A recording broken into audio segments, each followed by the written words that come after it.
Now available in paperback and Kindle Unlimited, John Haynes, A Conversation with Death. The man who rules the world and the angel of darkness take on a horde of demons in this inaugural John Haynes series adventure. Get John Haynes, A Conversation with Death for 99 cents on Kindle or in paperback today. I got a chance to take a look at the trailers for Aquaman, Shazam, and Godzilla at the library yesterday. And instead of me making 3 separate videos on 3 separate trailers, I'm just going to make one video about what my thoughts are on all of these trailers. Now, when it comes down to Aquaman, many people thought this would be an absolutely terrible movie because it was announced as part of the DC cinematic universe. However, when I looked at this trailer, I was impressed by what I saw. What I saw with Aquaman was a movie with a lot of promise and a movie that stays very true to the source material of the Aquaman story. And this Aquaman movie has some very, very strong visuals, and while the story seems a little bit predictable, it does seem to work very well. So when I'm looking at Aquaman, I saw a very promising movie, just like Wonder Woman was a very promising movie.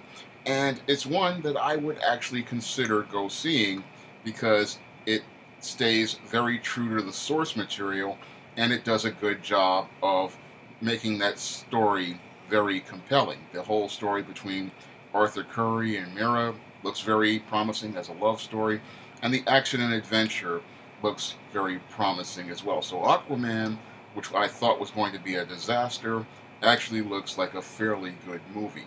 And Shazam also looks like a fairly good movie. Now this Shazam is partially based on Jeff John's New 52 version, which I'm not a fan of anything New 52, but it literally stays very true to the spirit of the Fawcett character. And that's something I like seeing about this movie, was that it stayed somewhat true to the Fawcett character.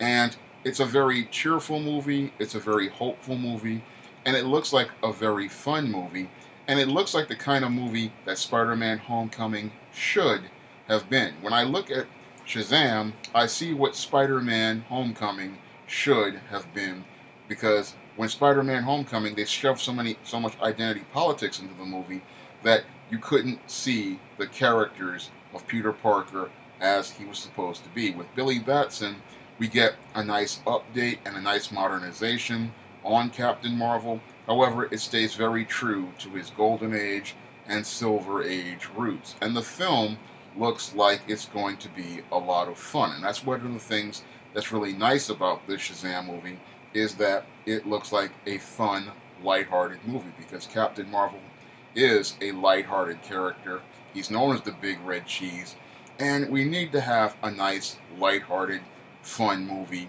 because I'm really tired of the dark, dreary, depressing movies that come out of Warner Brothers. And it was just a wonderful thing to see them walking away from that dark, dreary, depressing model that they've had going on for almost 30 years with Shazam, and it's a nice change of pace that I'd like to see more of. I'd like to see more brightness in DC movies, and with Aquaman and Shazam, we're seeing a lot more brightness in these films, a lot more hope in these films, and they're looking like they're trying to stay more true to the spirit of DC Comics. I'm hoping that with Aquaman, Shazam, and Wonder Woman 1984, we're going to see DC turn the corner as related to their superhero properties, because with DC's properties, if they get things right, we could really start to have a serious horse race with Marvel Studios.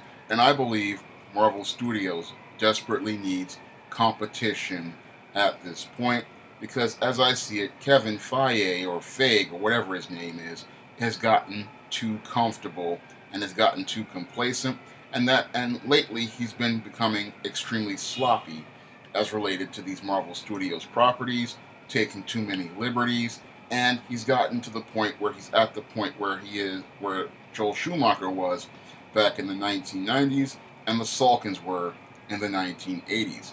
And I believe DC managing to get its stuff together as related to films like Aquaman, Shazam, and possibly Wonder Woman 1984 would be the thing to shake up Disney and make them realize that there is going to be some serious competition as related to these superhero films.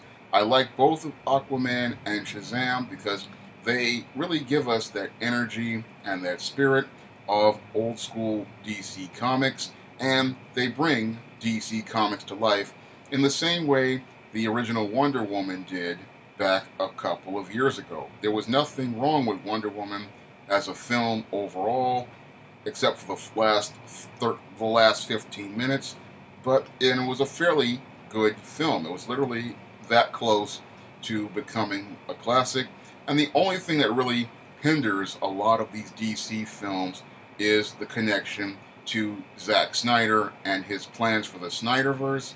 And from what I'm seeing, the further away they get from Zack Snyder and Zack Snyder's dark vision, the better the films get. And I believe the best thing to ever happen to Warner Brothers was the severing of the connection between themselves and Zack Snyder, because once they got rid of Zack Snyder, I'm noticing a different picture as related to these films. Because you look at Aquaman and you look at Shazam, and you see, and Wonder Woman, for when Patty Jenkins had control over most of Wonder Woman, and you see what happens with these DC characters once you get rid of Zack Snyder. Once Zack Snyder is gone, we start to see these characters start to come to life on screen. And that's a great thing to see with the DC characters, because once we get out of the dark, dreary, depressing vision for DC Comics, I believe they could start to get some momentum. And with these films that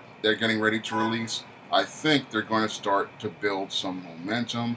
And if they build some momentum, that is one of the best things that could happen, because Marvel Studios desperately needs some competition at this point. As I stated before, Kevin Feige has gotten too comfortable. He has gotten sloppy. He's making films that are mediocre and subpar, and his standard for quality has declined precipitously over the last few years. And I believe it's that competition that's going to make Marvel Studios start to realize that they aren't the only game in town, and it may make them start to rethink Phase 4, because with them trying to push this diversity agenda and the future is female, they may have to rethink that once they start seeing these DC films start to become more competitive, and they have to go neck and neck with them. We may see a complete rethinking on Phase 4, or what many people call the SJW MCU, if these two films start to get the box office and the success that I believe that they're going to get, because I look at those films, and from the trailers, they look extremely promising. Now, I also took a look at the trailer for Godzilla, and I don't really know that much about Godzilla, and except for what I saw in the old 60s films and 50s films with the rubber monsters. But what I saw in the trailer, I was indifferent to, because what they showed me was a lot of exposition and a lot of talking, and I don't really want that in a Godzilla movie. It's just like when you watch Mighty Morphin Power Rangers, you don't really want too much exposition. You want to get to, like in Power Rangers, the footage of the monster, and they did not really do a good job of showing us that much of the monsters. They teased images here and there, but I really wanted to see the monsters in action. Now, with this trailer, I wasn't really happy seeing so much exposition and so much human interaction. I wanted to see these monsters in action. With Kong Skull Island, we got to see Kong in action, and that was one of the strong points of that movie. I believe this one is connected to that universe, but when I look at this film, again, it doesn't really give me that excitement the way Aquaman and Shazam did. With Aquaman and Shazam, I looked at those films and they gave me some anticipation of going to see them, but with this Godzilla, I'm not really seeing much here. It's not like Kong Skull Island where you got that anticipation. Now, they should have done Kong versus Godzilla. That would be actually interesting. I guess they're trying to build up to that, but that's the main event people want to see. And with this one, it looks more like an expository sequence, but doesn't look like a compelling film overall. Because what makes Godzilla movies great is seeing the monsters in action. And in a trailer like this, you really needed to show me more of the monsters. Overall, when I look at these three films, I see two that I really want to go see, and I see one that's on the fence. But with Aquaman and Shazam, I really do like what I saw in both films, trailers, and I saw a lot of promise in those trailers.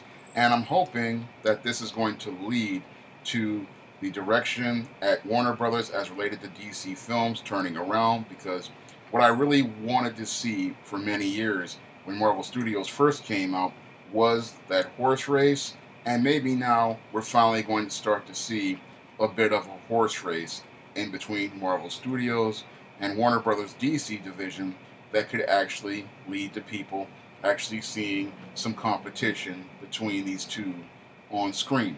If you'd like to see me make more videos like this, you can donate to my Patreon by clicking the link in the description box. And if you want to try some of my SJS Direct publications like the ISIS series, the E-Steam series, The Temptation of John Haynes, the Spinsterella trilogy, and my men's issues books, you may do so by clicking the link to Amazon.com.